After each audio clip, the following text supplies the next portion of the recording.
bahwa ketika pasangan suami istri ya, kedua mempelai itu baru menikah di hari pertama atau seminggu ya selanjutnya ataupun 2 minggu bahkan sebulan, itu memang tidak terasa gitu ya, dia belum menemukan masalah-masalah berarti ya.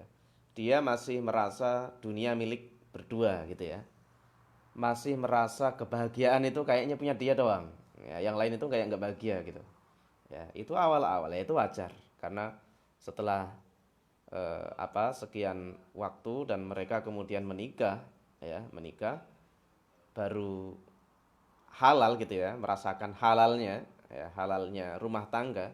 Nah, itu mereka merasa bahagianya luar biasa, itu wajar ya. Tetapi seiring bergulirnya waktu ya, tentu namanya hidup ya, namanya hidup berdua, laki dengan perempuan yang awalnya bisa jadi nggak kenal ya, yang awalnya dia tidak punya ikatan apapun ya, tidak punya istilahnya dalam bahasa Arab misak misakon golildo ya, ikatan yang atau perjanjian yang agung gitu ya. Lalu kemudian mereka diikat oleh pernikahan. Maka itu mempertemukan dua orang yang berbeda, bisa jadi beda kultur, dua orang yang beda pemahaman, beda misi dan beda segalanya. Ya, ditambah lagi kemudian mereka harus merintangi kehidupan dunia ini yang penuh lika-liku ya, penuh masalah ya. Masalah pasti ada tentu ya. Orang namanya orang hidup itu ya ciri khasnya ya punya masalah. Kalau nggak punya masalah itu malah dipertanyakan. Gitu. Sekecil apapun orang namanya orang hidup itu pasti punya masalah. Gitu. Ya. Maka ketika demikian ya, satu sama lain ya, mempelai tadi ya, laki-laki dan perempuan ini harus bisa memposisikan satu sama lain posisinya pada tempatnya gitu. Ketika mereka sudah melewati sebulan 2 bulan, maka mereka akan berpikir untuk masalah kehidupan bagaimana. Mereka tentu merencanakan banyak hal, merencanakan punya rumah kalau dia belum punya rumah misalnya, merencanakan punya momongan ya, merencanakan masa depan seperti apa, mau tinggal di mana, mau apa, nah, dan seterusnya. Nah, itu kan perlu pembicaraan yang lebih intens dan perlu ada klik satu sama lain gitu ya. Perlu ada berbagi peran satu sama lain. Tidak bisa serta-merta asal sejalannya aja, itu nggak bisa. Ya, sejalannya aja itu nggak bisa. Harus ada bagi peran ya, yang itu bisa menopang satu sama lain.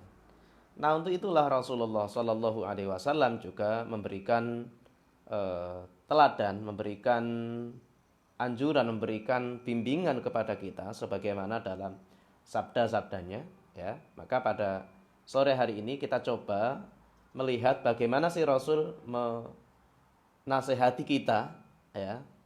Nasihati kita para pasangan ya, suami istri, para mempelai, baik itu yang baru misalnya ataupun yang lama atau yang mau merencanakan pernikahan nanti gitu. Ini bisa menjadi bekal. Nah, apa kata Rasulullah? Kata Rasulullah, "An Ibni Umar radhiyallahu anhuma, anin Nabi sallallahu alaihi wasallam qala." Nah, hadis ini diriwayatkan oleh Ibnu Umar radhiyallahu anhuma. Ibnu Umar itu salah seorang sahabat terkenal ya, salah seorang sahabat yang merupakan putranya Sayyidina Umar ya, makanya namanya dikenal dengan Ibnu Umar. Nah, Ibnu Umar ini nama lengkapnya adalah Abdullah ya, Abdullah bin Umar ya. Abdullah bin Umar ini dikenal sebagai orang yang eh, apa ya? Orang yang dekat dengan Nabi dan orang yang banyak meniru Nabi. Baik, mohon maaf tadi sedikit kendala ya teknis. Saya lanjutkan bahwa ada satu hadis ya diriwayatkan oleh Ibnu Umar radhiyallahu anhuma, yaitu putra dari Umar yang bernama lengkap Abdullah ya, sehingga bisa disebut Abdullah bin Umar, orang yang sangat pengen sekali ngikuti Nabi, itu Abdullah bin Umar, sehingga sampai-sampai beliau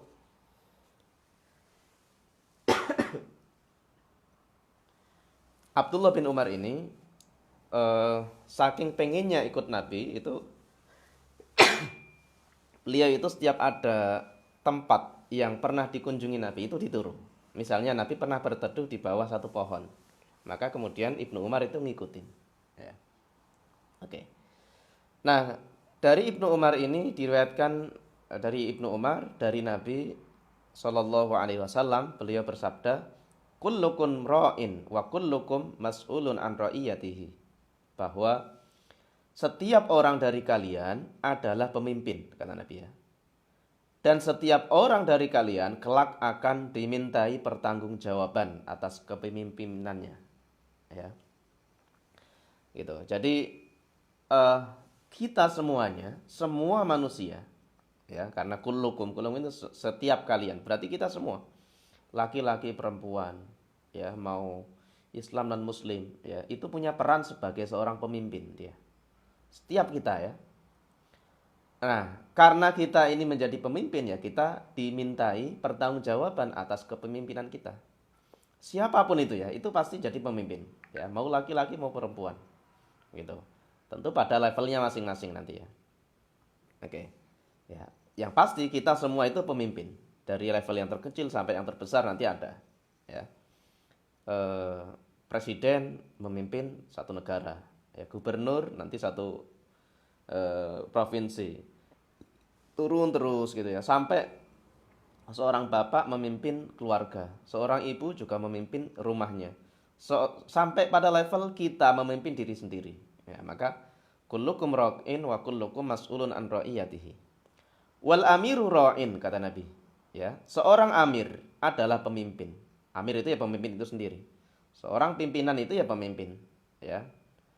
War rajulu ra'in, seorang laki-laki ya adalah pemimpin juga ya, ala ahli baitihi gitu ya, bagi keluarganya. Seorang lelaki dia nanti akan menjadi pemimpin bagi keluarganya.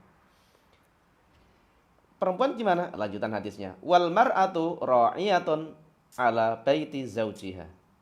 Nah, seorang perempuan itu menjadi pemimpin juga. Ya, seorang istri ya dalam hal ini. Seorang istri adalah pemimpin yang bertanggung jawab menjaga rumah suaminya dan anak-anaknya. Ya. Jadi wal mar'atu ra'iyatun ala baiti zaujiha wa waladihi. Ya. Fakullukum ra'in. Maka ya, setiap kalian itu adalah pemimpin. Gitu ya kata Nabi lanjutannya. Wa kullukum mas'ulun an ra'iyati. Ini mengulang lagi. Ya. Maka setiap kalian adalah pemimpin dan setiap kalian itu akan dimintai pertanggungjawaban atas kepemimpinannya masing-masing. Gitu. Nah, hadis ini menegaskan bahwa ketika kita itu menjadi seorang pemimpin ya, maka kita harus bertanggung jawab. Gitu, harapannya seperti itu. Ya. Kita harus bertanggung jawab. Ya, saya ingin menggarisbawahi secara spesifik ya, sesuai kajian kita pada sore hari ini, yaitu pada dua hal tadi ya. Warrajulu ra'in ala ahli baitihi wal mar'atu ra'iyatun ala baiti zaujiha wa waladihi. Bahwa seorang lelaki itu menjadi pemimpin atas keluarganya, ya, atas keluarganya. Ya. Itu seorang laki ya. Dan seorang perempuan itu menjadi pemimpin atas rumah suaminya dan anak-anaknya. Ini berkaitan dengan peran ya suami dan istri. Jadi Nabi di sini mengajarkan kita bahwa seorang lelaki itu jadi pemimpin keluarga. Gitu. Seorang perempuan itu menjadi pemimpin rumah. Nah, dari sini kita bisa lihat bahwa memang sektor ini sudah dibagi oleh Rasulullah gitu ya. Meskipun ini nanti tidak saklek gitu ya. Gitu. Bahwa laki-laki itu ya dia memimpin keseluruhan gitu. Ya, karena memimpin keseluruhan, bertanggung jawab pada keseluruhan ya dia harus bisa memposisikan itu gitu. Nah, kalau perempuan itu dia menjadi pemimpin ketika di dalam rumah, sehingga kenapa perempuan itu kok misalnya dia bagian ngurusin rumah, juga mengasuh anak. ya memang Nabi itu sudah mengarahkan ke sana. Gitu. Bukan gagah-gagahan sebenarnya ya, bukan gagah-gagahan. Ini kok enak ya yang jadi pemimpin kok suami gitu ya. Kenapa nggak perempuan misalnya? Bukan demikian sebenarnya. Ini berbagi peran gitu ya. Nah, hadis ini sangat nyambung sekali dengan satu ayat. Ya, ada satu ayat yang berbunyi begini. Ar-rijalu qawwamuna 'alan nisa. Bahwa seorang atau lelaki ya, itu pemimpin perempuan. Ya, ar-rijalu qawwamuna 'alan nisa. Ya. Dalam Al-Qur'an itu sudah ditegaskan ya. Jadi lelaki itu menjadi pemimpin perempuan. Ya. Nah, tapi jangan berhenti di situ. Kita lihat lanjutannya. Bima faddalallahu ba'dahum ala ba'din. Ya. Sebab apa? Keutamaan ya atau sebab sesuatu yang dilebihkan oleh Allah satu sama lain. Wa bima anfaqu min amwalihim. Nah, itu ya sampai situ. Jadi seorang pemimpin itu seorang lelaki itu pemimpin perempuan atau pemimpin keluarga lah gampangnya. Kenapa dia jadi pemimpin? Karena dua alasan. Pertama, dia punya kelebihan itu. Kedua, dia mampu untuk memberi infak, menafkahi gitu. Nah, ini yang perlu kita kaitkan gitu ya. Seorang lelaki jadi pemimpin, oke ya, kita bisa terima. Asalkan dua syarat tadi. Dia punya kelebihan di sana dalam hal kepemimpinan. Dua, dia mampu menafkahi gitu. Ya, punya kelebihan di situ apa? Ya, kalau pada umumnya, namanya lelaki itu punya kelebihan dari sisi apa ya? Fisik yang lebih kuat. Satu, ya. Dia punya apa ya? Ketika dia bekerja di luar misalnya, ya. Bekerja di luar, dia punya apa ya? Logika yang lebih matang, bukan karena tinggi-tinggian ini ya. Ya, tapi memang Allah demikian gitu, membagi-bagi peran. Lelaki itu umumnya ya fisiknya kuat, umumnya ya, umumnya. Nanti kalau ada pengecualian ya itu berarti gak umum gitu. Dan secara logikanya itu tinggi laki-laki itu dibanding perempuan. Gitu, dibanding perempuan, lelaki itu eh, dia apa namanya? Logikanya itu lebih jalan gitu ya. Bukan berarti perempuan nggak jalan ya, tetap jalan tapi lelaki itu lebih lebih jalan dibandingkan perempuan, lebih tinggi ya. Sehingga ketika dia kemudian kok berperan sebagai pemimpin, lalu dia bekerja di luar misalnya ya, itu wajar karena dia fisiknya kuat, satu, kemudian dia logikanya untuk mencari uang itu lebih gitu. Nah, lalu perempuan dapatnya apa? Nah, perempuan itu dapatnya adalah kepekaan, kepekaan sosial, ya, ketelatenan, gitu ya, ketelatenan, ke apa ya, ya rajin, gitu, ya, rajin. Bukan karena gagah-gagahan, tapi harus berbagi peran, kan harus bagi peran kan, nggak boleh kita. Kemudian semuanya mau jadi pemimpin ya rebutan nanti, harus ada yang memimpin, harus ada yang dipimpin. Gitu ya. Ketika urusan keluarga keseluruhan ya lelaki yang memimpin karena dia punya tadi ya kelebihan fisik, dia punya logika yang lebih ya dan dia lebih bebas ketika di luar ruang gitu ya. Ya. Gitu. Maka ya wajar dia kemudian menjadi pemimpin secara keseluruhan karena Allah memberikan kelebihan di sana. Gitu. Maka perempuan ya nggak perlu iri. Nanti pada saatnya ketika misalnya ya, dua syarat tadi kok tidak terpenuhi pada seorang lelaki. Misal, dia secara manajerial, secara kepemimpinan, secara keahlian untuk memimpin itu sudah tidak layak.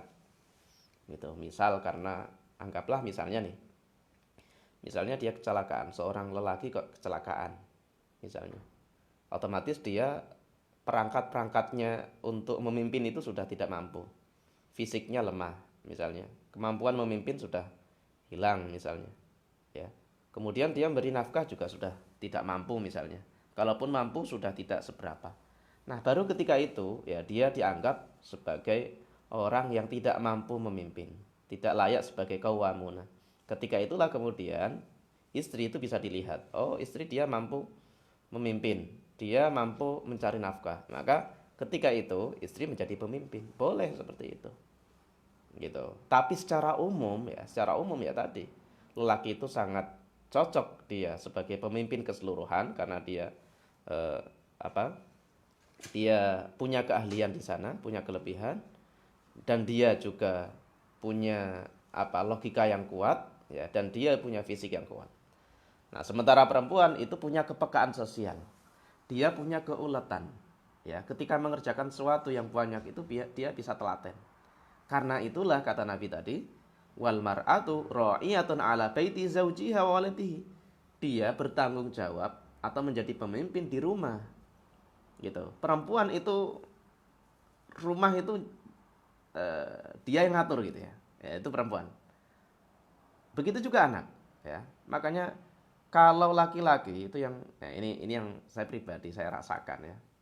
Sekedar pengalaman saya pribadi. Kalau saya disuruh misalnya nih ngurusin rumah, ya, rumah itu ya bersihin, ya masak, ya segala hal, termasuk anak, gitu ya, ngurusin anak. Itu saya pribadi saya kurang gitu ya, merasa saya kurang, gitu. Kemampuan saya itu kalah jauh dibanding istri saya. Karena kalau istri itu apa namanya? Mengendalikan emosi ketika anak gitu ya, anak itu merengek segala sesuatu. Istri itu lebih peka, lebih bisa ngatur gitu. Dalam hal misalnya dia masak, dia bersihin rumah, itu lebih telaten ya. Kalau saya bisa aja bersihin gitu ya, tapi bersihnya itu nggak bersih gitu ya. Saya nyapu ngepel itu ya menurut istri saya itu masih masih kotor gitu ya, kurang tuntas gitu. Ya karena memang eh, ranahnya itu cocoknya ke perempuan hal-hal semacam itu. Umumnya ya, saya nggak berkata keseluruhan, umumnya seperti itu.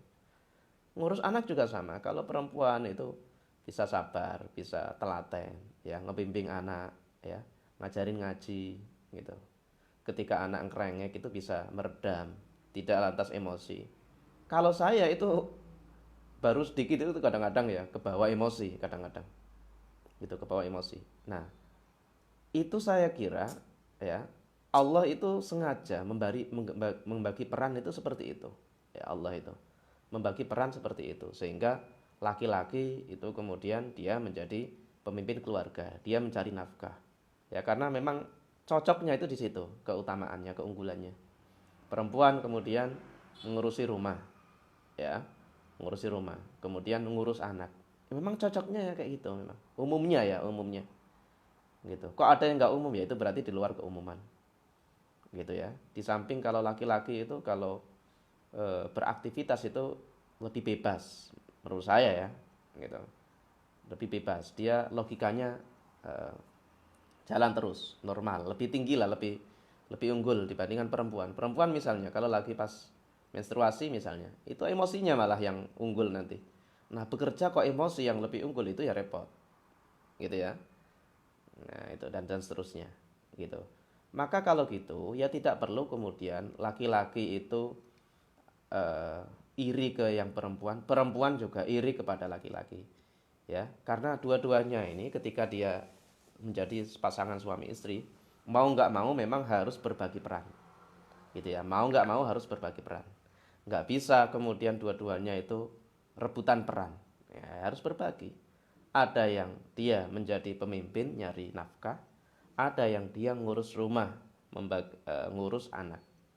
Dan jangan merasa satu sama lain itu merasa saya lebih tinggi nih. Nggak bisa kayak gitu, jangan. Ya, dua-duanya harus saling support, harus saling terima kasih. Lelaki mentang-mentang nyari duit, kemudian dia semena-mena. Jangan juga. Gitu, jangan juga. Gitu. Ya. Karena dia juga berhutang jasa kepada istri. Istri yang ngurus rumah, ngurus anak. Gitu ya. Anak kan anak berdua, tapi istri rela untuk ngurusin anak, untuk ngurusin rumah, untuk masak. Lelaki juga harus berterima kasih gitu. Sebagaimana yang perempuan juga harus berterima kasih kepada laki karena mencari nafkah. Ya. Maka ketika lelaki kok jadi pemimpin dalam rumah tangga, maka memang namanya pemimpin ya, itu ya harus ditaati. Gitu ya, namanya pemimpin.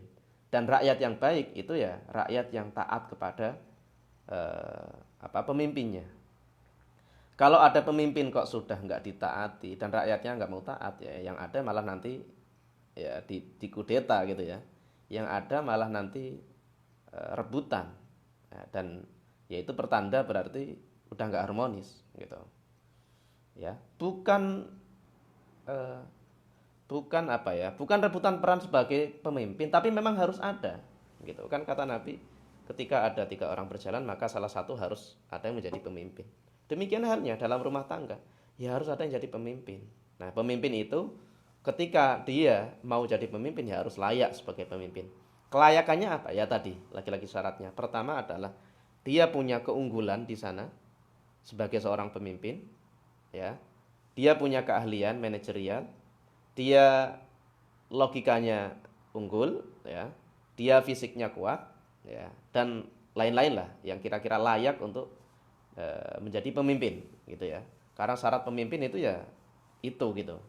Kalau pemimpin kok baperan, ya, pemimpin kok fisiknya lemah, ya, pemimpin kok banyak halangan, ya itu ya nggak layak sudah, ya. Jadi keutamaan dia sudah nggak ada di sana. Kemudian yang kedua tadi, dia mampu memberikan nafkah. Nafkah ini baik lahir ataupun batin. Jadi kalau seorang lelaki kok mau atau pengen layak dan dia mau menjadi seorang pemimpin, ya itu dipenuhin. Gitu. Ya kalau enggak ya harus tahu diri. Ya, laki-lakinya harus tahu diri untuk tidak mengajukan diri sebagai pemimpin.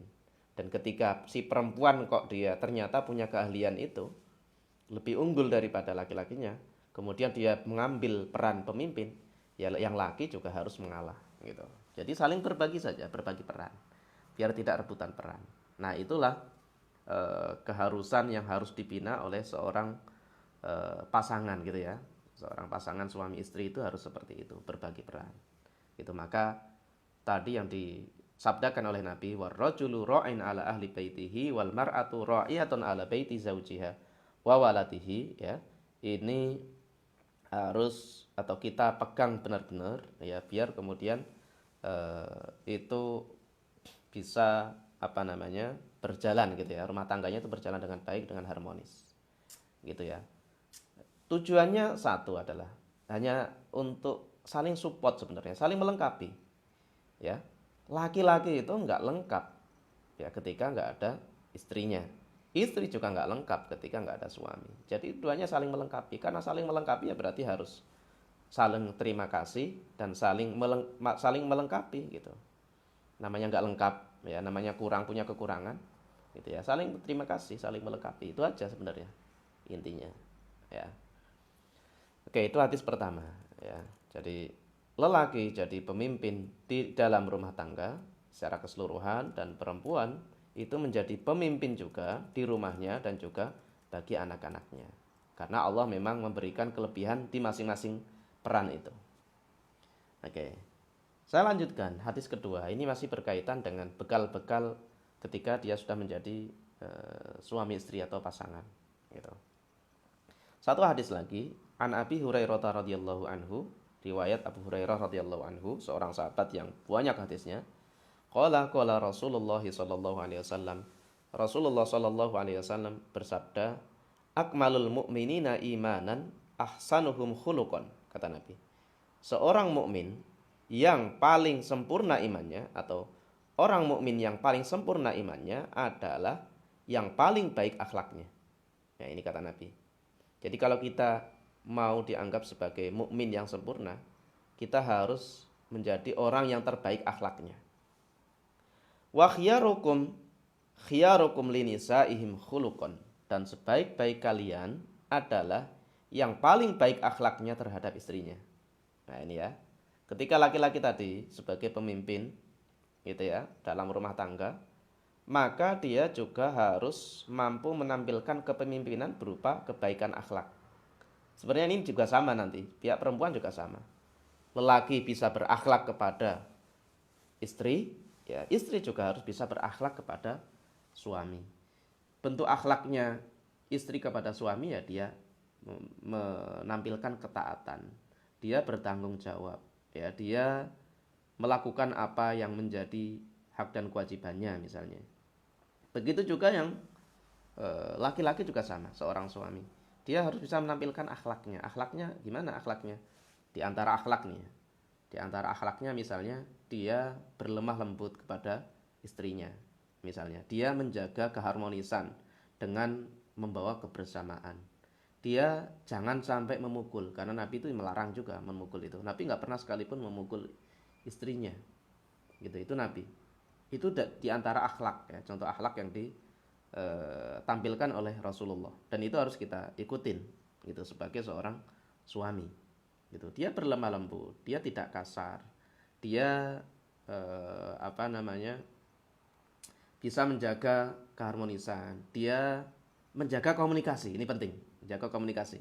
Jadi kunci dalam rumah tangga itu menjaga komunikasi. Kemudian memberikan kejujuran, ya. Kalau ada suami istri kok sudah mulai tutup-tutupan, ya, rahasia-rahasiaan, itu biasanya ada sesuatu, gitu ya. Meskipun ya bisa jadi ada satu dua yang eh, harus ditutup, itu ada, kadang-kadang ada, ya, gitu. Tapi suami istri itu baiknya ya dalam banyak hal itu ya bisa terbuka satu sama lain. Kalau ada suami kok HP-nya itu sudah tidak boleh dilihat oleh istrinya misalnya, itu ada sesuatu kadang-kadang, gitu ya. Nah itu bisa jadi benih-benih nanti apa namanya benih-benih rintangan dalam rumah tangga, gitu. Nah maka akhlak yang harus ditampilkan oleh suami ataupun istri ya sama saja sebenarnya adalah keterbukaan, saling support satu sama lain, saling menjaga komunikasi satu sama lain, jangan ada miss, gitu. Saling terbuka, saling bisa memberi apa melengkapi satu sama lain. Ketika ada masalah misalnya, istri ada masalah, suami bisa memberikan tawaran-tawaran solusi. Suami kalau ada masalah, istri juga harus bisa memberikan tawaran-tawaran solusi. Ya, paling tidak kalaupun nggak bisa memberikan tawaran solusi itu bisa membantu menenangkan gitu ya. Karena kalau ketika suami punya masalah kemudian dia curhat kepada istri, paling nggak itu bisa melegakan dia. Meskipun belum ada solusi bisa jadi. Gitu. Nah, itu akhlak ya. Jadi sebaik-baik kalian adalah ketika kalian bisa berakhlak kepada pasangan masing-masing. Istri pun juga sama. Di antara akhlaknya misalnya, ketika suami capek, itu ya dia bisa misalnya pulang kerja, istri menyambut suami. Ya itu kan bagian akhlak yang mungkin remeh tetapi itu penting. Gitu. Ya, itu penting. Nanti suami itu akan kehilangan gitu ya. Suami itu akan kehilangan ketika istri bisa masak, kemudian masaknya itu ya, entah enak atau nggak enak ya. Tapi kalau seiring dengan berjalannya waktu, awalnya nggak enak, itu bisa jadi enak. Enak bagi nggak orang lain bisa jadi enak bagi nggak enak bagi orang lain, tapi enak bagi suami. Suatu saat kalau itu rutin terus gitu ya, suami itu akan kehilangan ketika dia tidak makan masakan istri.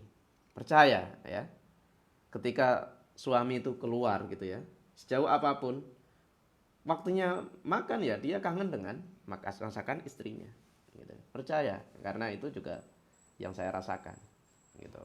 Oke. Baik, karena sudah datang waktu berbuka, kita cukupkan. Semoga bermanfaat. Selamat berbuka. Kita akhiri dengan doa kafaratul majelis. Subhanakallahumma bihamdika asyhadu an la ilaha illa anta astaghfiruka wa atubu ilaik. Assalamualaikum warahmatullahi wabarakatuh.